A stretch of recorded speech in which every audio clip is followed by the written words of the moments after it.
Succulents. Everybody loves them, and today I'm going to show you how to make a shelf to sit them on. Let's do it.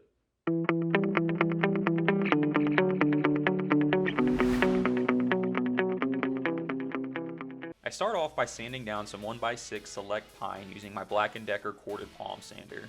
I mark my cut line and account for trimming down the rough end of the lumber. Moving over to my Cobalt 12-inch sliding compound miter saw, I cut all the boards down to size. I use a fun little trick here with my Irwin clamps to act as a stop block for my board since I don't have a miter saw station with a dedicated stop block for making consistent cuts. This works just fine and does allow for repeatable cuts.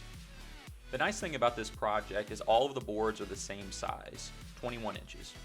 I repeat this process for the boards I'll use for the back of the shelf. These are 1x4 select pine boards. As you can see, I typically cut multiple boards at the same time since I crank out a lot of these shelves. Next, I prep the shelves for the dado cut I have to make.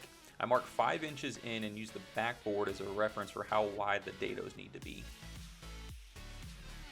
Again, since I make quite a few of these shelves, I'm going to cut the dados for multiple shelves at the same time. Using 3 clamps to secure all of the boards together, I use the middle clamp as a reference for where I can keep my hands while cutting. I'm using my rigid 10-inch table saw to make the dado cuts. To set the blade height, I use the thickness of the backboard as a reference. I align the blade to the first mark line and then turn my dust collection and saw on. From there, I make multiple passes through the wood. You don't have to worry about removing all of the material as you can clean this up with a chisel after. As you can see, by keeping my hands on the outside of each of those clamps, I'm confident my hands will never get too close to the blade. One of my favorite parts of this build is cleaning out these dados. For some reason, snapping those chips is so satisfying. Anyways, once you remove the bulk, you can come back through with a chisel and then test fit the backboard. I ship these shelves flat in a box. To make assembly as easy as possible, I use wood inserts on each of these shelves. Here I'm using a template I made to mark where I need to drill the holes for the wood inserts. Next, I mark the hole locations for the backboard. These are the holes that the screws will pass through to attach the backboard to the shelves.